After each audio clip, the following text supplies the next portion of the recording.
Hi hello నమస్తే welcome to my YouTube channel drama of life. ఈరోజు మా ఇంట్లో అక్క పెళ్ళి. నేను చాలా ఆనందంగా ఉన్నాను.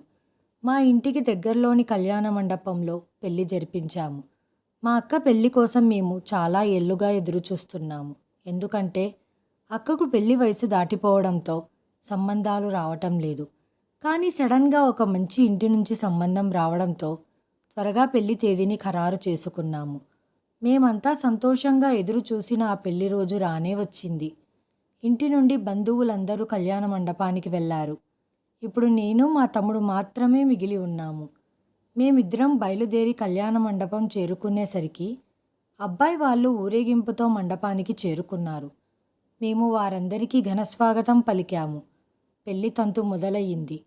ఆపై పంతులు గారు ఆచారాలతో వివాహం జరిపించారు. మా అక్క వివాహం చాలా సంతోషకరమైన వాతావరణంలో జరిగింది. ఇక అప్పగింతల సమయంలో మా అక్క అత్తగారు మా ముందు ఒక వింతైన షరతు పెట్టారు. అలాంటి షరతు విని మేమందరం ఆశ్చర్యపోయాము. ఆమె మొండి పట్టుదలతో ఎలాగైనా ఈ షరతులను నెరవేర్చుకోవాలనుకుంది. మేమంతా ఒకరినొకరు చూసుకుంటూ ఉన్నాం. బంధువులు కూడా తమలో తాము గుసగుసలాడుకోవడం ప్రారంభించారు. అసలు ఇటువంటి షరతులు ఎప్పుడూ చూడలేదు, వినలేదు. నా పేరు శౌర్య, అక్క పేరు హేమ. ఇప్పుడు నాకు 24 ఏండ్లు. కానీ అక్క నాకంటే 6 ఏళ్ళు పెద్దది. ఇప్పుడు అక్కకు 30 ఏండ్లు. మా అక్క ఇంటర్మీడియట్ వరకే చదువుకుంది. ఆ తర్వాత చదువుపై తనకు పెద్దగా ఆసక్తి లేకపోవడంతో చదువు మానేసింది. మా అక్కకు కుకింగ్ మరియు బేకింగ్ చేయడం అంటే చాలా ఇష్టం. కాబట్టి అందులో తన అదృష్టాన్ని పరీక్షించుకోవాలని ఒక చిన్న వ్యాపారం చెయ్యదలుచుకుంది. మేమంతా ఆమెకు మద్దతుగా నిలబడడంతో ఒక చిన్న బేకరీని ఓపెన్ చేసింది. అక్కకు ఇంట్లో వంట మరియు బేకింగ్ చేసే చిన్న సెటప్ తయారు చేసి ప్రజలకు హోమ్ డెలివరీ చేయడం ప్రారంభించింది. మా నాన్న కూడా అక్కకు ఈ బిజినెస్లో సహాయంగా ఉంటూ ఫుల్ సపోర్ట్ ఇచ్చేవారు. అక్క ఆర్డర్ ప్రకారము ఫుడ్ ఐటమ్స్ ప్రిపేర్ చేస్తే నాన్న డెలివరీ చేసేవారు. మేమందరం ఇంట్లో సంతోషంగా ఉన్నాము. మా నాన్న కూడా ఒక కంపెనీలో ఉద్యోగం చేసేవారు. జీతం కూడా బాగానే ఉండడంతో డబ్బుకు లోటు లేకుండా ఉండేది. అక్క వ్యాపారం కొద్దిగా విస్తరించడంతో మా నాన్నగారు వెంటనే డెలివరీ బాయ్ని నియమించుకున్నారు.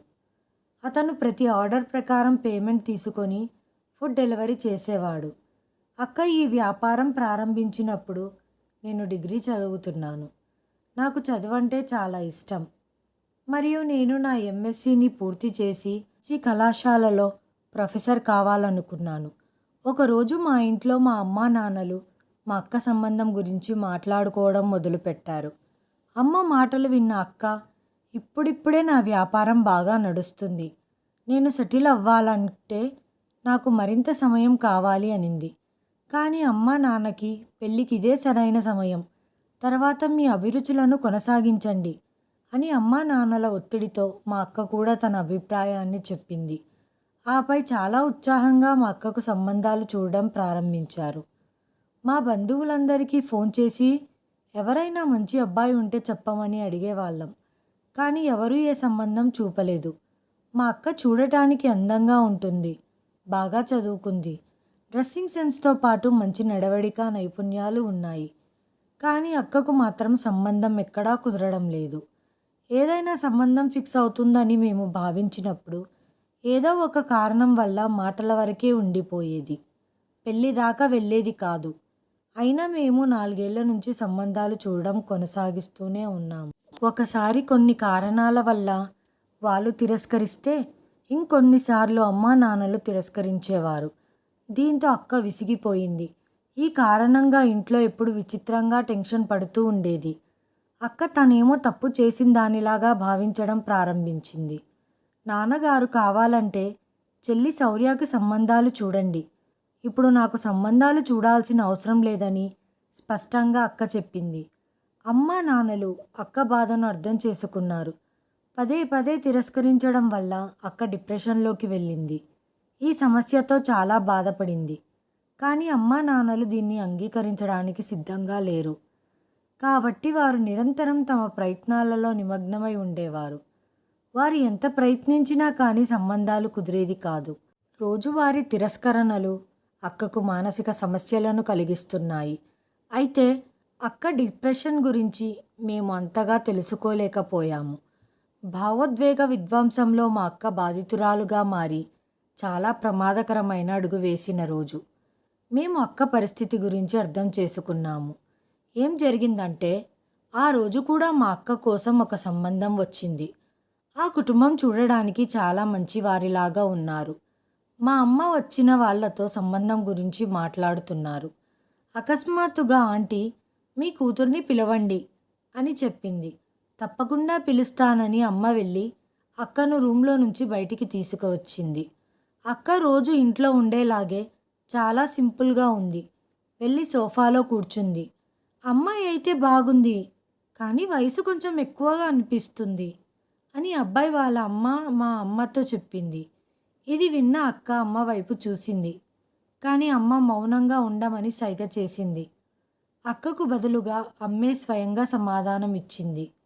లేదు లేదు, మా అమ్మాయికి ఇంకా 26 సంవత్సరాలే. కానీ ఆంటీ దీన్ని అంగీకరించడానికి సిద్ధంగా లేదు.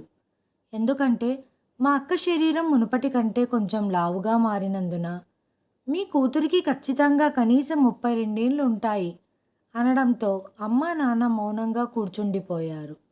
దాంతో ఆంటీ, మీరు కట్నంగా ఏమేమి ఇస్తారు అని అడగడం మొదలుపెట్టారు. ఈ మాట వినగానే మా అక్క టక్కున లేచి హాల్లో నుంచి బయటికి వెళ్ళిపోయింది. అక్క ఇలా చేయడం వల్ల ఆంటీ అవమానంగా భావించి వెంటనే లేచి నిల్చొని చెప్పింది. మొదటిగా మీ అమ్మాయికి ఇంత వయసు వచ్చింది, పైగా ఆమెకి కోపం కూడా. ఇలాంటి అమ్మాయితో మేము పెళ్ళికి సిద్ధంగా లేము. నా కొడుక్కి చాలా సంబంధాలు వస్తున్నాయి. ఇంతకన్నా చిన్న వయసు వారు మరియు అందంగా ఉండి అధిక కట్నం ఇచ్చే అమ్మాయిల సంబంధం సిద్ధంగా ఉన్నాయి అంటూ అమ్మా నాన్నలను తిట్టుకుంటూ వెళ్ళిపోయింది. ఆవిడ వెళ్ళిపోయిన తర్వాత మా అమ్మ ఏడవడం ప్రారంభించింది. ఎందుకంటే ఇంతకు ముందెన్నడూ అలాంటి పరిస్థితిని ఎదుర్కోలేదు. అక్క మాత్రం తన గదిలోకి వెళ్ళి గడియ పెట్టుకోవడం వల్ల అమ్మా నాన్నలు చాలా ఆందోళనగా కూర్చున్నారు. ఇంట్లో వాతావరణం చాలా విచిత్రంగా మారింది. కానీ అందరినీ మామూలుగా మార్చడానికి నేను ఆ మాటలు ఈ మాటలు చెబుతూనే ఉన్నాను. త్వరగా నేను రాత్రికి ఆహారం సిద్ధం చేశాను. అందరినీ టేబుల్ దగ్గరికి రమ్మని చెప్పాను. కొంత సమయం తర్వాత అమ్మా నాన్నలు చేతులు కడుక్కొని వచ్చారు. నేను అక్కని పిలిచా భోజనం చేయడానికి రమ్మని. కానీ అక్క తలుపులు తీయలేదు. నేను 2-3 సార్లు తలుపులు తట్టాను, కానీ లోపల నుంచి ఎటువంటి సమాధానం రాలేదు. నేను టెన్షన్గా నాన్న వైపు చూశాను. నాన్న నా చూపుల నుంచి తన కళ్ళను పక్కకు తిప్పుకున్నారు. చేసేదేమీ లేక బలవంతంగా తినడానికి కూర్చున్నాం. మేమందరం అనుకున్నాం బహుశా అక్క రూమ్లో ఉండి బాధపడుతుందేమో అని. కానీ అప్పటికే 4 గంటలు గడిచాయి. అక్క ఇంకా తలుపులు తెరవలేదు. భోజనం చేసిన తర్వాత నేను మళ్ళీ అక్క గదికి వెళ్ళాను. మళ్ళీ తలుపులు కొడుతూ గట్టిగా అరిచాను. ఈసారి కూడా అక్క సమాధానం ఇవ్వలేదు. ఇప్పుడు కొంచెం కంగారుగా అనిపించింది. నేను నాన్నతో అన్నాను, ఏదో జరిగింది అని. మీరు ఈ తలుపులను ఏ విధంగా అయినా తెరవండి అంటూ ఆందోళనగా చెప్పాను. ఇప్పుడు నాన్న కూడా టెన్షన్ పడ్డారు. ఎందుకంటే ఇంతకుముందు ఎప్పుడూ అక్క ఈ విధంగా ప్రవర్తించలేదు. కాబట్టి మా నాన్న తమ్ముడు కలిసి తలుపులు బద్దలు కొట్టేసరికి మా ముందు ఉన్న దృశ్యం చూసి మా కాళ్ళ కింద నేల జారిపోయింది. అక్క మంచం మీద బోర్ల పడి ఉంది. నేను వెళ్ళి అక్కను పక్కకు జరిపాను. అక్క స్పృహలో లేదు. నోటి నుండి తెల్లటి నురుగు వస్తుంది. నేను భయపడిపోయాను.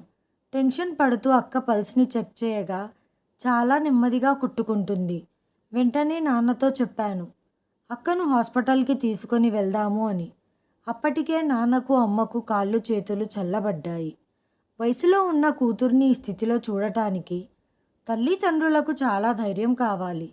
ఈ సమయంలో మేమంతా అక్కను హాస్పిటల్కి తీసుకొని వెళ్ళాము. అక్కడ ఆమెకు అత్యవసర చికిత్సను అందించారు.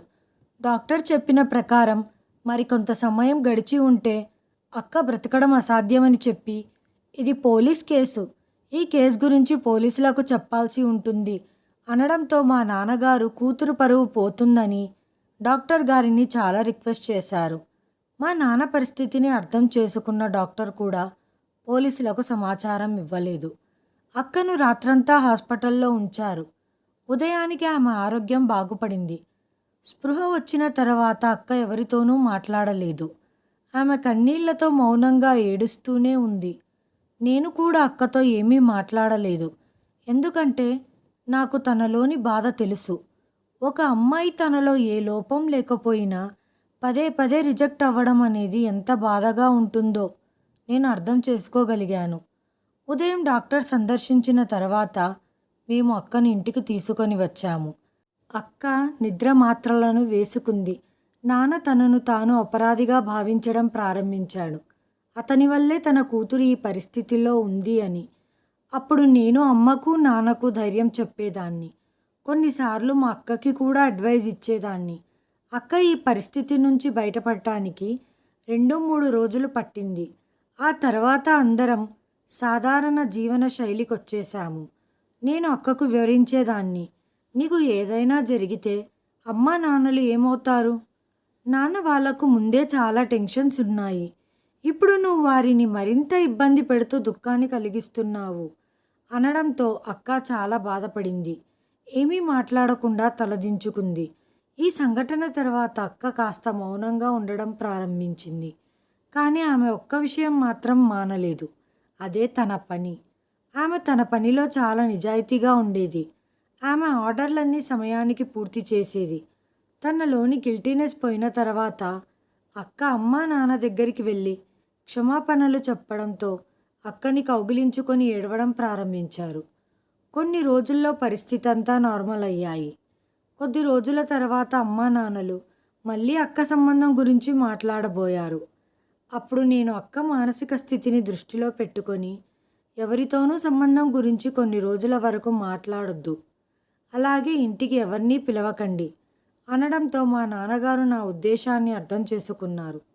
కాబట్టి నాన్న మళ్ళీ సంబంధం కోసం ప్రయత్నించలేదు. మా అక్క నా దగ్గరకు వచ్చి కనీసం నువ్వైనా పెళ్లి చేసుకో అనడంతో ఇప్పుడే నాకు పెళ్లి చేసుకోవడం ఇష్టం లేదు. ఎందుకంటే నేను నా కలలను సహకారం చేసుకోవాలి. అందుకే ఉద్యోగానికి దరఖాస్తు చేశాను. గవర్నమెంట్ కాలేజీలో ప్రొఫెసర్ ఉద్యోగం చేయాలనేది నా కోరిక. నేను ఉద్యోగం కోసం వెతుకుతున్నాను. మరోవైపు మా కుటుంబ సభ్యులు కూడా మా అక్క కోసం పెళ్లి సంబంధాలు వెతుకుతున్నారు. ఒకరోజు మా అక్క కోసం భాస్కర్ సంబంధం మాకు తెలిసిన వాళ్ళ ద్వారా వచ్చింది. ఒకవేళ అబ్బాయి వాళ్ళకి ఈ సంబంధం కనుక నచ్చితే మరింత ముందుకు వెళ్ళొచ్చని అంకుల్ నాన్నతో చెప్పారు. అబ్బాయి వాళ్ళు ఒప్పుకోవడంతో సరిగ్గా 2 రోజుల తర్వాత అబ్బాయి వాళ్ళు ఇంటికి వచ్చారు.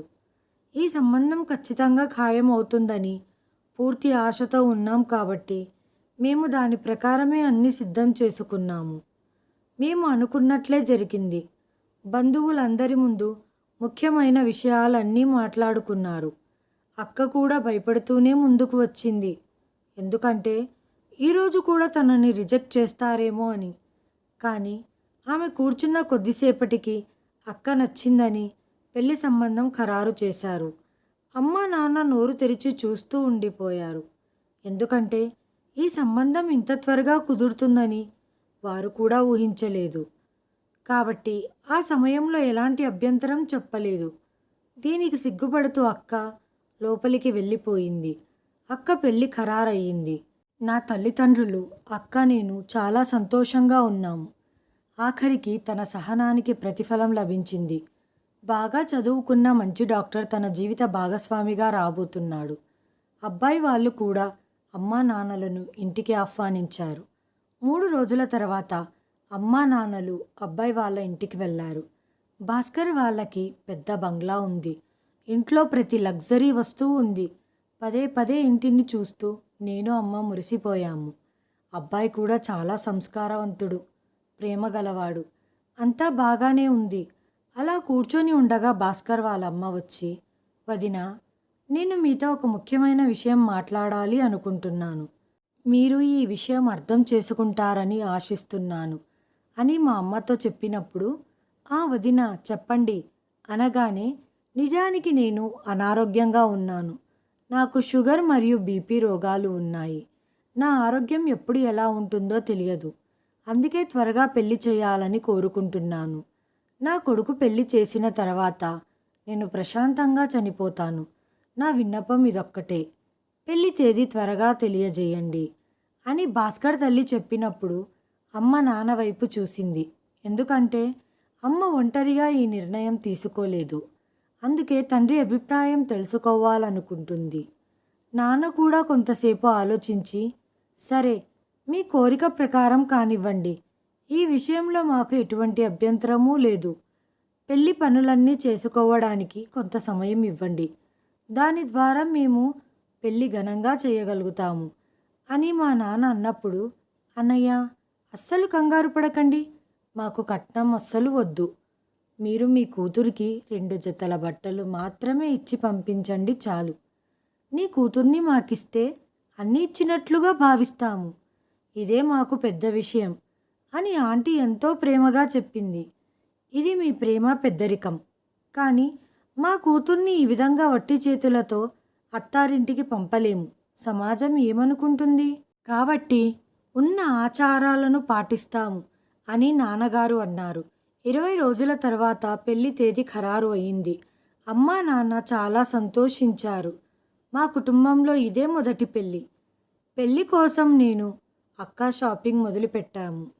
ఒకరోజు నాకు గవర్నమెంట్ కాలేజ్లో ప్రొఫెసర్ ఉద్యోగం వచ్చిందని, 2-3 రోజుల్లో నేను కాలేజ్లో చేరాలని కాల్ లెటర్ వచ్చింది. నా విజయానికి అందరూ చాలా సంతోషించారు. అందరికీ స్వీట్లు పంచాము. నేను చాలా సంతోషించాను. ఒకదాని తర్వాత ఒకటి ఆనందం పొందుతున్నాము అని. మా నాన్న అక్క పెళ్లి కోసం ముందు నుంచి కొన్ని వస్తువులను దాచి ఉంచారు. ఇప్పుడు ఎలక్ట్రిక్ వస్తువులు, ఫర్నిచర్ కొనుగోలు చేయడం మొదలుపెట్టాము. మేము పెళ్లి పనులలో బిజీగా ఉన్నాము. భాస్కర్ కుటుంబం 1-2 సార్లు వచ్చారు అక్క బట్టల కొలతలు తీసుకోవడానికి. పెళ్ళికి ఎంతమంది హాజరవుతారో కనుక్కోవడానికి నేను నాన్నగారు భాస్కర్ వాళ్ళ ఇంటికి వెళ్ళాము. మేము వస్తున్నట్లు చెప్పడంతో ముందుగానే ఆంటీగారు డోర్ దగ్గర ఉండి మమ్మల్ని స్వాగతించి లోపల కూర్చోపెట్టారు. అప్పుడు ఇంట్లో భాస్కర్ వాళ్ళ నాన్న లేడు. అన్నయ్య, మా వైపు నుంచి 10-15 మంది మాత్రమే పెళ్లికి హాజరవుతారని ఆంటీగారు స్పష్టంగా చెప్పారు. ఎక్కువ మందిని పిలిచి మిమ్మల్ని ఇబ్బంది పెట్టకూడదని భావిస్తున్నాము అంది. అంతలో నాన్నగారు, ఈ వేడుకను అంగరంగ వైభవంగా నగరంలోనే పెద్ద హోటల్లో చేస్తాను. మాకు ఏమీ అభ్యంతరం లేదు. మీరెంతమందిని పిలుచుకుంటారో పిలుచుకోండి. కానీ ఆంటీగారు స్పష్టంగా నిరాకరించడంతో నాన్న ఏమనలేకపోయారు. నాకైతే ఈ విషయంలో ఆంటీ నచ్చలేదు. చాలా గర్వంగా మమ్మల్ని తిరస్కరించినట్లు అనిపించింది. నేను నాన్నతో వెళ్ళే దారిలో చెప్పాను. ఆంటీ చెప్పింది నాకు నచ్చలేదు. మనం కనీసం 50-100 మంది దాకా భోజనాలు కూడా పెట్టలేని స్థితిలో ఉన్నామా? తను కూడా మన సంతోషం గురించి ఆలోచించాలి కదా అనడంతో ఆవిడకు మన మీద భారం వేయడం ఇష్టం లేదేమోలే. ఇప్పుడు నువ్వు ఈ విషయం వెళ్ళి అక్కతోనూ అమ్మతోనూ చెప్పొద్దు. వాళ్ళకి కూడా బాధగా అనిపిస్తుంది అని అన్నారు. అప్పుడు నేను సైలెంట్ అయిపోయాను. కానీ గుండెల్లో ఏదో మూలన అనుమానం మొదలయ్యింది. పెళ్లి రోజు వచ్చేసింది. మా అక్క పెళ్లి కూతురు లెహంగాలో చాలా అందంగా కనిపించింది. ఆకాశం నుంచి వచ్చిన దేవకన్యలా ఉంది. నేనెప్పుడూ మా అక్కని చాలా సింపుల్గా చూశాను. అమ్మ నాన్న కూడా అక్కని చూస్తూ సంతోషంగా నవ్వుతూ ఉన్నారు. కానీ అక్క విడిచిపెట్టి వెళ్ళిపోతుందన్న బాధ సంతోషంగా ఉండనివ్వటం లేదు. పెళ్లి వేడుక బాగా జరిగింది. అయితే హఠాత్తుగా ఒక మాట అందరినీ కలిచివేసింది. భాస్కర్ వాళ్ళమ్మ, ఇది మా ఆచారం. అప్పగింతల తర్వాత పెళ్లి కూతుర్ని ముందుగా హాస్పిటల్కి తీసుకెళ్ళి ఆ తర్వాత మాత్రమే తనని ఇంటికి తీసుకెళ్తాము అని. ఇది విన్న మా అమ్మ చాలా ఆశ్చర్యపోయి, ఇంతకుముందు ఇలాంటి ఆచారాలు చూడలేదు, వినలేదు. ఇది వింత ఆచారం అని అమ్మ కోపంగా చెప్పింది. కానీ ఆంటీ మాత్రం ఇది వాళ్ళ ఇంటి ఆచారమని, వాళ్ళ కుటుంబంలో చాలా ఏళ్లుగా కొనసాగుతుందని, తన ఆచారాన్ని మానుకోలేనని మొండిగా చెప్పింది. దాంతో అమ్మ, మీరు అలా ఎలా కొత్త పెళ్లి కూతుర్ని ఇంటికి తీసుకెళ్లకుండా హాస్పిటల్కి తీసుకెళ్తారు? ఇది ఎక్కడి ఆచారం అనడంతో, ఇది మా ఆచారం. మీరు ఈ ఆచారాన్ని ఖచ్చితంగా పాటించాల్సిందే. ఇది వరకు మేము మిమ్మల్ని దేనికోసం బలవంతం చెయ్యలేదు. మీ నుండి మేము ఎటువంటి డిమాండు చెయ్యలేదు. కానీ ఇప్పుడు మీరు అంగీకరించాలి. ఆంటీ మాటలు విని మమ్మీ మౌనంగా ఉండిపోయింది. ఈ వార్త తెలియడంతో పెళ్ళికొచ్చిన వారు అమ్మకు మద్దతుగా నిలిచారు. అమ్మ నాన్నకు ఇది అస్సలు ఇష్టం లేకపోవడంతో కొంత చర్చల తర్వాత అబ్బాయి కుటుంబం వాళ్ళు ఒప్పుకున్నారు. అప్పగింతల తర్వాత అక్కకు వీడుకోలు పలికాము. అక్కను కారులో కూర్చోబెట్టుకొని భాస్కర్ వాళ్ళ అమ్మా నాన్నలు వాళ్ళ బంధువులందరూ వెళ్ళిపోయారు. అమ్మా నాన్నలు కూడా వారి వెనకాలే ఇంటికి బయలుదేరారు. మరుసటి రోజు వ్రతం ముగించుకొని మేము ఇంటికి తిరిగి వచ్చాము. పెళ్ళైన 3వ రోజు అక్క ఫోన్ చేసి బావ హాస్పిటల్లో స్టాఫ్కు పరిచయం చేయడానికి తీసుకెళ్తున్నారని చెప్పింది. పెళ్లి హడావిడిలో వచ్చేటప్పుడు ఒక బ్యాగ్ ఇంట్లో మర్చిపోయానని, దాన్ని తీసుకొని హాస్పిటల్కి రమ్మని అక్క అనడంతో అక్కని చూసినట్టు ఉంటుంది, కలిసినట్టు ఉంటుందని నేను అమ్మ నాన్న బయలుదేరి వచ్చాము. అక్క కోసం చాలాసేపు హాస్పిటల్లో ఎదురు చూస్తూ ఉన్నాము. కానీ అక్క ఎక్కడా కనిపించలేదు. అక్క ఫోన్ ట్రై చేస్తే నాట్ రీచబుల్ అని వస్తుంది. దాంతో భయమేసి బావగారికి వాళ్ళ అమ్మగారికి చేసినా అదే వస్తుంది, నాట్ రీచబుల్ అని. అక్కను ఒంటరిగా హాస్పిటల్కు పంపించినందుకు చాలా భయమేసింది. అమ్మ నేను షాక్తో అయోమయంగా కూర్చున్నాము. అయితే నాకు కొంతసేపటికి ఓపిక నశించి నేను బయటికి పరిగెత్తుతూ వచ్చి అక్కడ ఉన్న సిబ్బందిని అడిగాను. కానీ ఎవరికీ ఏమీ తెలియదు. మేడం, మేము సార్ వాళ్ళు ఆపరేషన్ థియేటర్కి వెళ్ళడం మాత్రమే చూశాము, కానీ బయటికి రావడం చూడలేదు అని అన్నారు. నేను హాస్పిటల్ మొత్తం వెతికాను, ప్రతి స్టాఫ్ని అడిగాను, కానీ ఎవరికి ఏమీ తెలియదు అనడంతో చాలా బాధగా ఉంది. అక్క భాస్కర్ ఎక్కడా కనిపించలేదు. బహుశా అక్క ఇంటికి వెళ్ళి ఉండవచ్చనుకొని భాస్కర్ ఇంటికి వెళ్ళాము. అక్కడ కూడా తాళం వేసి ఉంది. ఇరుగు పొరుగు వారిని అడగగా ఆ వ్యక్తుల గురించి ఎవ్వరికి ఏమీ తెలియదు, అందరు ఇదే చెప్పారు. ఇంతకు ముందు ఇంటిని ఖాళీ చేసి వెళ్ళిపోయారని, ఇంటికి కొన్ని నెలల క్రితమే అద్దెకు తీసుకున్నారని, అలాగే వారి కొడుకు పెళ్ళి అనే విషయం ఎవ్వరికీ తెలియదు అనడంతో అమ్మ టెన్షన్ పడి ఏడవడం వల్ల బీపీ ఎక్కువైంది, ఆరోగ్యం పాడయింది. అమ్మను అక్కడే హాస్పిటల్లో చేర్పించి నేను నాన్న రాత్రంతా అమ్మ దగ్గరే ఉన్నాము. ఉదయానికి అమ్మ పరిస్థితి మెరుగుపడినందుకు దేవుడికి థ్యాంక్స్ చెప్పుకున్నాను. డాక్టర్ అమ్మని చూసి డిశ్చార్జ్ చేశారు. ఇంటికి వచ్చాము. ఒకరి కళ్ళలో ఒకరు చూసుకోలేకపోయాము. ఇప్పటి వరకు అక్క గురించి ఏ వార్త వినలేదు. ప్రతి క్షణం మాకు భారం అవుతుంది. మేము ఆమెకు వివాహం చేసి తనకి వీడుకోలు పలికిన తర్వాత అక్క కనిపించకుండా మాయమైపోయి మమ్మల్ని కలవరపెడుతుంది. ఈ మాటలు మమ్మల్ని టెన్షన్లో పడేస్తున్నాయి. ఈ మనుషులు ఎలా ఒక రోజులోని ఇంటిని వదిలిపెట్టి వెళ్ళారు? అక్కని ఎక్కడ తీసుకెళ్లారో తెలియదు. అసలు వారి ఉద్దేశం ఏమిటి? దాని గురించి ఆలోచిస్తేనే నా ఒంట్లో వణుకు పుడుతుంది. సడన్గా నాకు ఒక ఆలోచన వచ్చింది. పోలీస్ కంప్లైంట్ ఇద్దాము, లేకపోతే అక్కకు ఏదైనా పెద్ద నష్టం కలగవచ్చని నాన్నకు చెప్పాను. ఈ విషయం తెలిస్తే మన పరువు పోతుంది. అక్క పెళ్లిలో జరిగిన విషయానికి ఇప్పటికే చాలామంది కథలు కథలుగా చెప్పుకుంటున్నారు. ఇటువంటి సమయంలో నేను పోలీస్ దగ్గరికి వెళ్ళి కంప్లైంట్ ఇస్తే సర్వత్రా చర్చలు మొదలవుతాయి అని నాన్న అన్నారు. నాన్న అక్క పాపం, తన గురించి కూడా ఆలోచించాలి కదా. పరువు నష్టం అంటూ కూర్చుంటే అక్క ప్రాణాలు ప్రమాదంలో పడే అవకాశం ఉంది అని చెప్పాను. అమ్మ ఏడుస్తూ చెప్పింది, శౌర్య చెప్పింది నిజమే కదా, వెళ్ళి పోలీస్ స్టేషన్లో కంప్లైంట్ ఇవ్వండి, నా బిడ్డను నాకు తీసుకొచ్చి ఇవ్వండి, ఇప్పుడు తను ఏ పరిస్థితుల్లో ఉందో అని అనడంతో నాన్నగారు టక్కున లేచి లోపలికి వెళ్ళారు. మేమిద్దరం చాలా బాధపడుతున్నాం, కానీ మాకన్నా ఎక్కువగా మా నాన్న ఆందోళన చెందుతున్నారని నాకు అర్థమయ్యింది. మాకైతే ఒక్క క్షణం ఒక యుగంలాగా గడుస్తుంది. మాకు నిద్ర రావట్లేదు. నేను నాన్నగారితో చెప్పాను, పోలీస్ రిపోర్ట్ ఇవ్వండి అని. కానీ నాన్న మాత్రం ఈ రాత్రి వరకు చూద్దాం, ఏమైనా తెలుస్తుందేమో, లేకపోతే రేపు పోలీస్ స్టేషన్కి వెళ్ళి రిపోర్ట్ చేస్తాను అని అనడంతో నేను సైలెంట్ అయ్యాను. బహుశా నాన్న ఈ మాట ఆలోచించి అంటున్నారు అనుకున్నాను. అమ్మ ఆరోగ్యం పాడవుతుంది, షుగర్ లెవెల్స్ పెరుగుతున్నాయి, కొన్నిసార్లు బీపీ పెరుగుతుంది. ఇలా అమ్మను చూసుకుంటూ చాలా కష్టంగా రాత్రి గడిచింది. ఇప్పటి వరకు అక్క జాడలేదు. మరుసటి రోజు ఉదయం బీపీ ఎక్కువై అమ్మ పడుకొని ఉండగా నాన్న టెన్షన్గా అటు ఇటు తిరుగుతూ ఉన్నారు. మా అక్క ఇప్పుడు ఏ పరిస్థితిలో ఉందో తెలియడం లేదని నేను టెన్షన్గా ఆలోచిస్తున్నాను. ఇలా రోజంతా గడిచిపోవడంతో పోలీసులకు ఎందుకు ఫిర్యాదు చేయడం లేదని మా నాన్నతో గొడవకు దిగాను. ఇలా ముడుచుకొని కూర్చుంటే సాధించేది ఏమీ ఉండదు. అనడంతో నాన్న ఇప్పుడు స్టేషన్కి వెళ్ళడానికి రెడీ అవుతున్నారు. అప్పుడు తలుపులు కొట్టిన శబ్దం విని ఆశ్చర్యంగా నాన్న వైపు చూశాను. ఈ సమయంలో ఎవరొచ్చారో తెలియడం లేదు. నేను డోర్ దగ్గరికి వెళ్ళి డోర్ తీయగానే ఎదురుగా అక్కను చూసి షాక్ అయ్యాను. ఏడుస్తూ కౌగిలించుకున్నాను. కానీ కొంతసేపటికే అక్క స్పృహ కోల్పోయింది. వెంటనే అరుస్తూ నాన్నను అమ్మను పిలిచాను. ఇద్దరు పరుగున వచ్చారు. అక్కని చూసి ఆశ్చర్యపోయారు. మొదట ఆ దేవుడికి కృతజ్ఞతలు చెప్పుకొని స్పృహ తప్పి పడిపోయి ఉన్న అక్కను చూసి కంగారు పడి తనని లోపలికి తీసుకొని వచ్చాము. కాసేపటికి అక్క స్పృహలోకి వచ్చింది. అక్క ముఖం పాలిపోయి ఉంది. కొన్నాళ్ళుగా అనారోగ్యంతో ఉన్నట్లుగా అనిపించింది. వెంటనే అక్క తన పొట్టకు కుడివైపు చెయ్యి వేసింది. తన ముఖంలో ఎంతో బాధ కనిపించడంతో, ఏం జరిగింది? నీ కడుపులో నొప్పిగా ఉందా అని అక్కను అడిగాను. ఆమె తల ఊపింది. అక్క సరిగ్గా మాట్లాడలేకపోతుంది. సైగ చేస్తూ నీళ్లు కావాలని అడిగింది. నేను త్వరగా వంటగదికి వెళ్ళి నీళ్లు తెచ్చి అక్కకు తాగించాను.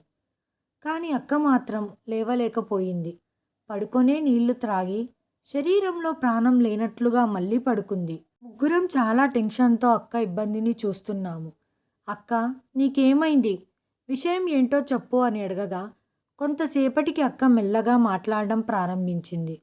వ్రతమైన మరుసటి రోజు తర్వాత నన్ను హాస్పిటల్ స్టాఫ్కు పరిచయం చేస్తానని చెప్పి నన్ను ఆపరేషన్ థియేటర్కి తీసుకెళ్లారు. ఇది చూసి నేను చాలా భయపడిపోయాను.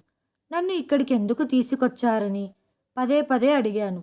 కానీ నా ప్రశ్నలకు ఎవ్వరూ సమాధానం చెప్పకపోవడంతో నేను చాలా కంగారు పడ్డాను. ఇంతలో భాస్కర్ మరియు అతని కుటుంబ సభ్యులు ఆపరేషన్ థియేటర్కి వచ్చారు. వారిలో ఒకరు నా ముక్కుకు వాసన చూపించిన వెంటనే నేను అపస్మారక స్థితిలోకి వెళ్ళాను. ఆ తర్వాత నాకు స్పృహ తప్పింది. నన్ను ఆసుపత్రి నుండి ఎలా బయటికి తీసుకువచ్చారో నాకు తెలియదు. ఆసుపత్రి నుంచి బయటికి తీసుకొచ్చిన తర్వాత ఖాళీగా ఉన్న ఇంట్లోకి ఎలా వచ్చాను అదేమీ తెలియదు. కానీ స్పృహలోకి వచ్చాక మెల్లగా కళ్ళు తెరిచి చూశాను. అది పాత ఇల్లు. నన్ను ఒక మంచం మీద పడుకోబెట్టారు. అలాగే నా దగ్గర ఉన్న టేబుల్ మీద ఏదో పడి ఉన్నాయి. అవి డాక్టర్లు ఉపయోగించే సామాన్లు. నేను భాస్కర్ని అక్కడ చూశాను. కానీ ఆ సమయంలో నాకేమీ అర్థం కాలేదు.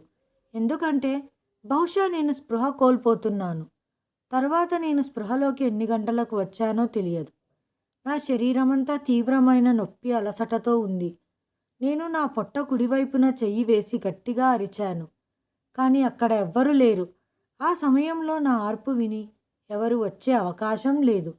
నేను ఇంకా హాస్పిటల్ బెడ్ లాంటి బెడ్ పైనే ఉన్నాను. బహుశా నా చేతులు కాళ్ళు కట్టేసి ఉంచే ఉంటారు. నేను భయపడుతూ చుట్టూ చూశాను. కానీ నాకు అక్కడ ఎవ్వరూ కనిపించలేదు. ఈ స్థలం వింతగా ఉంది. నాకు చాలా భయం వేసింది. కానీ అక్కడి నుంచి ఎలా బయటపడాలో తెలియలేదు.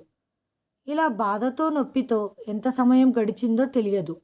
అక్కడ సాయంత్రం నేను భాస్కర్ని చూశాను. అతను నన్ను చూడడానికి వచ్చాడు. నేను అతన్ని అడిగాను, మీరు నన్నేమి చేశారు? నేను నీ భార్యను అని అనడంతో, నువ్వు నా భార్యవి కావు. నేనైతే ఈ వివాహం కేవలం నా ప్రయోజనం కోసం మాత్రమే చేసుకున్నాను అన్నాడు. అప్పుడు నేను, ప్రయోజనమా? ఏ ప్రయోజనం కోసం అని అడిగాను. నేను మనుషుల అవయవాలతో వ్యాపారం చేస్తాను మరియు యువతుల శరీర భాగాలను అమ్మేస్తాను. నాకు డిమాండ్ వచ్చినప్పుడు నేను వాటిని అధిక ధరలకు అమ్ముతాను మరియు ప్రజలు వాటిని త్వరగా కొనుగోలు చేస్తారు. ప్రత్యేకించి యువకన్యల శరీర భాగాలను. ఎందుకంటే ఇవి ఎవరికైనా దానం చేయడానికి, ఆపై మందులలో మరియు మేకప్ ప్రోడక్ట్స్లో కూడా ఉపయోగపడతాయి. నాకు ఒక అమ్మాయి కిడ్నీ డిమాండ్ ఉంది. ఆమె చాలా ధనిక కుటుంబానికి చెందినది. ఆమె తన ఒక్కగానొక్క కూతురి కోసం కిడ్నీ మార్పిడి కోరుకుంది. తను నాకు అడిగిన ధరను చెల్లించడానికి సిద్ధంగా ఉంది. కాబట్టి నేను నిన్ను వివాహం చేసుకున్నట్లుగా నటించాను. నీ కిడ్నీలో ఒకదాన్ని తీసేసి నేను దాన్ని రెట్టింపు ధరకు అమ్ముకున్నాను. ఇప్పుడు నాకు మరో కిడ్నీ డిమాండ్ వచ్చేంత వరకు మీరు నాతో ఉంటారు. ఆ తర్వాత నేను మీ పని ముగించి మిమ్మల్ని ఎక్కడైనా పడేస్తాను. మీ ఇంటి వాళ్ళు నిన్ను గుర్తు కూడా పట్టలేరు. అతని మాటలు విని నాకు భయమేసి ఏడ్చాను. కొంచెం సేపటి తర్వాత భాస్కర్ అక్కడి నుండి వెళ్ళిపోయాడు. నాకు ఆలోచించే ఛాన్స్ దొరికింది. నేను ఇక్కడి నుండి పారిపోవాలనుకున్నాను. ఈ విధంగా నేనిక్కడ చావలేను. పరిసరాలను గమనిస్తూ ఎలా పారిపోవాలని ఆలోచిస్తున్నాను. ఒక చేతికి కట్టిన తాడు కొద్దిగా వదులుగా ఉంది. నేను ప్రయత్నించి కొంత దూరంలో ఉన్న కత్తెరను తీసుకొని నా చేతుల కాళ్ళ తాళ్లను కత్తిరించడం ప్రారంభించాను. కడుపు నొప్పిగా ఉన్న కొంతసేపటి తర్వాత తాళ్లను కత్తిరించేసి ఆపై నేను అక్కడి నుండి పారిపోయాను. ఆ ప్రదేశం నగరానికి చాలా దూరంగా ఉంది. నా కిడ్నీలో ఒకటి ఆపరేషన్ చేసి తొలగించారు. నడవడం వల్ల కడుపు భరించలేనంత నొప్పి కలిగింది. ఎలాగో అలా రోడ్డు పక్కకు చేరి అక్కడి నుండి లిఫ్ట్ తీసుకొని ఇంటికి వచ్చాను. అక్క తన భయంకరమైన కథ చెప్పగానే మేమంతా కొయ్య బొమ్మల్లాగా మారిపోయాము. వాళ్ళు ఎంత క్రూరమైన మరియు ప్రమాదకరమైన మనుషులు. ఎవరైనా అమ్మాయిలని ఇలా చేస్తారా? ఆ దేవుడి దయ వల్ల మా అక్క ప్రాణాలతో బయటపడింది. ఒక కిడ్నీ మాత్రమే పోయింది. లేకుంటే అక్కను ఏం చేసి ఉండేవాడో అతను తెలియదు. ఈ సమయంలో నాన్న లేచి బయటికి వెళ్ళాడు. ఎక్కడికి వెళ్ళాడో తెలిసింది. ఇంతకు ముందు చెయ్యని పని ఇప్పుడు చెయ్యడానికి వెళ్ళాడు. నాన్న పోలీసులకు ఫిర్యాదు చేయడానికి వెళ్ళాడు. అక్క వీటన్నిటి నుంచి బయటపడడానికి చాలా సమయం పట్టింది. కానీ ఆమె మానసికంగా చాలా బాధపడింది. 1 సంవత్సరం గడిచింది. ఈ ప్రమాదం తర్వాత నాన్న కష్టానికి ఫలితం దక్కింది. భాస్కర్ పట్టుబడ్డాడు. అక్క తనపై కేసు నమోదు చేసింది. పోలీసులు అతన్ని సకల మర్యాదలతో గౌరవిస్తున్నారు. పోలీసుల సహాయంతో భాస్కర్ సహచరుల చిరునామా కూడా వెల్లడించారు. అతని సహచరులను కూడా పోలీసులు అదుపులోకి తీసుకున్నారు. అక్క నిదానంగా తన ప్రపంచంలోకి వచ్చింది. అమ్మా నాన్న వాళ్ళ ముందు చేతులు జోడించి వేడుకుంది. ఇంకెప్పుడూ నా పెళ్లి గురించి మాట్లాడొద్దండి. ఆమె మళ్ళీ తన వ్యాపారాన్ని ప్రారంభించింది. మా అక్క రెస్టారెంట్ నడపడం ప్రారంభించింది. అమ్మ మరియు నాన్న మా ముందు పెళ్లి గురించి మాట్లాడడం లేదు. పెళ్లి అనేది జీవితంలో ముఖ్యమైన భాగం కాదు. పురుషుడి సాంగత్యం లేకపోయినా స్త్రీ తన కాళ్ళపై తాను నిలబడగలుగుతుందని, ఒంటరిగా తన జీవితాన్ని గడపగలదు. అమ్మ మరియు నాన్నల హృదయంలో ఎక్కడో ఒక చోట కుమార్తెలిద్దరికీ ఒక కుటుంబం ఉండాలని కోరుకుంటారు. కానీ అక్కతో జరిగిన ప్రమాదం, క్రూరమైన ఘటన కారణంగా వారు చాలా భయపడిపోయారు. మళ్ళీ పెళ్లి పేరు ఎత్తడం లేదు. ఇప్పుడు ఈ సంఘటన జరిగి 3 సంవత్సరాలు గడిచాయి. నాకు పెళ్లి వయసు దాటిపోతుందని మా నాన్నగారు బాధపడుతూ ఉండేవారు. కానీ ఏమీ చెప్పలేకపోయేవారు. ఆ రోజు అమ్మా నాన్నల సమస్య తీరింది. నేను మా ప్రొఫెసర్లలో ఒకరితో ప్రేమలో పడ్డాను. అతని పేరు రామ్. మా కాలేజీలో ప్రొఫెసర్. మేము బాగా మాట్లాడుకునేవాళ్ళం. కానీ ఒకరోజు రామ్ నాకు ప్రపోజ్ చేశాడు. నాకు రామ్ అంటే చాలా ఇష్టం. మా పేరెంట్స్కి చెప్పగానే అమ్మా నాన్న సంతోషించారు. అక్క కూడా హ్యాపీగా ఫీల్ అయి పెళ్లి జరిపించారు. రామ్ చాలా మంచివాడు. నన్ను చాలా బాగా చూసుకుంటున్నాడు. జీవితంలో ఎలాంటి లోటు లేదు. ఎక్కడ చూసినా ఆనందమే. అప్పుడప్పుడు అక్క గురించి తలుచుకున్నప్పుడు నా హృదయం దుఃఖంతో నిండిపోయేది. మరియు రామ్ లాంటి జీవిత భాగస్వామి మా అక్క జీవితంలోకి రావాలని భగవంతుణ్ణి ప్రార్థిస్తున్నాను. ఆమె జీవితంలోని అన్ని ఆనందాలను పొందాలని నేను కోరుకుంటున్నాను. హాయ్ ఫ్రెండ్స్, ఈ వీడియోని చివరి వరకు చూసినందుకు ధన్యవాదాలు. ప్లీజ్ లైక్ చేయండి, షేర్ చేయండి, సబ్స్క్రైబ్ చేయండి, కామెంట్ చేయండి. Thanks for watching.